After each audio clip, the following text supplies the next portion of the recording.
Hello, everyone. Hope everyone is having a great 2020. You're out there kicking butt, taking names in the endeavors that you guys decide to pursue. I know it's been a while since I put together an episode, so episode number 9 is going to be called The Trade.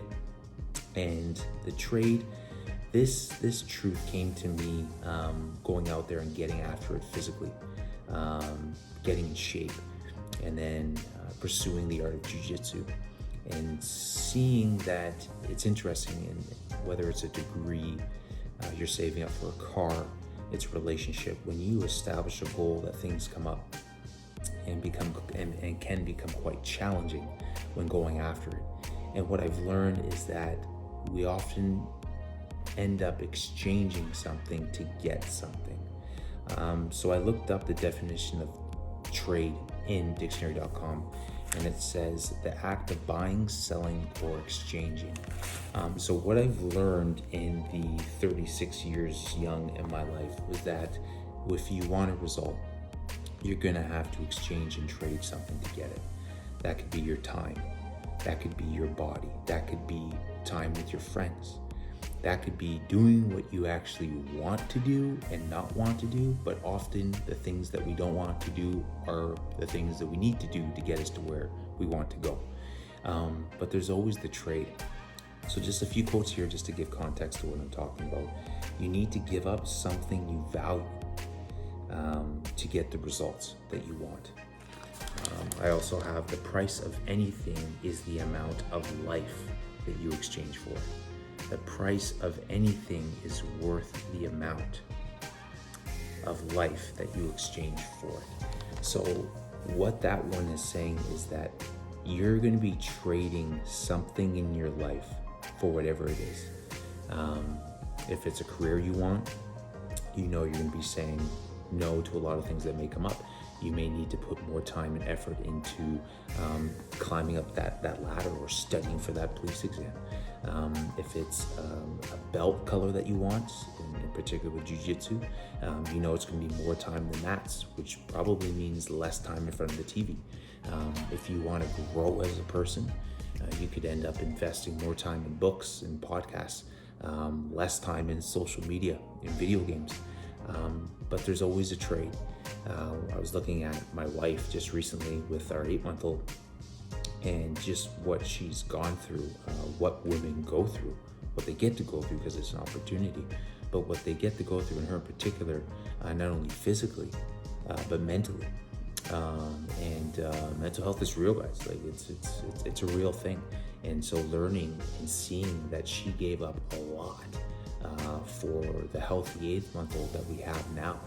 And was it worth it? 100%. But she traded what she had for what she now has. And it's work in progress. We're thankful for the baby. We love London. But Tiffany went through the ringer. But there was a trade that happened. When I look at my game in jiu-jitsu, and being in my mid-30s, it's very rigorous on the body. You have to train smart and you need to be committed. But for me to get those results I want in jiu-jitsu, there's going to be sacrifices made along the way. There's going to be, saying no to some friends because I only have so much time in my life to get to go and train. And then when I do train, the body and putting the body on the line, and then the money and the funds invested in physio and massage and then chiro, the injuries that you come across. This is all part of the trade. But in my opinion, it's worth it because of what I want out of it.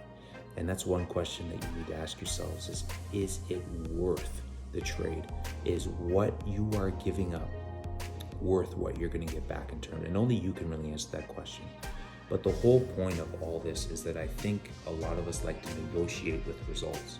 We want to negotiate with success. It looks easy, it looks simple. It's just the phenoms that are out there winning the game. It's the super smart ones that are good at school that'll end up with the great degrees and the awesome cars and the phenomenal careers. But that's not the case. Tony Robbins mentioned a very powerful quote one day. He said, "People are rewarded in public for what they practice in private." And all this starts with the things that they traded. We know that the recent passing, unfortunately, of Kobe Bryant He spent hours and hours and hours investing in his basketball life, whether it be physio, on the court, or even a mental game. But he wanted to be the best basketball player he possibly could. And he did that, and he was that. But ended up trading time from his family, which I know all of them together, they would say it was well worth it. But there's always a trade, ladies and gentlemen. You just need to make the decision, is the trade worth it? And know that a trade will have to happen if that's what you want. It's not going to be easy. It's not going to be comfortable. It's going to go against what you actually want to do, which is residing within your comfort zone. But if you want it, you're going to have to trade for it. And that's the exchange. That's the great exchange. So anyways, that's enough for today. That's Ghost Armour, episode number 9. I hope you guys enjoyed. We'll get back at you sooner rather than later. Just appreciate the feedback, the encouragement. Hope you guys, again, are having a great new year. And we will talk later on. I have a small, low voice. Not a small voice, but just a low voice because I got the little one upstairs. So take care. Hope you guys understand. Bye-bye.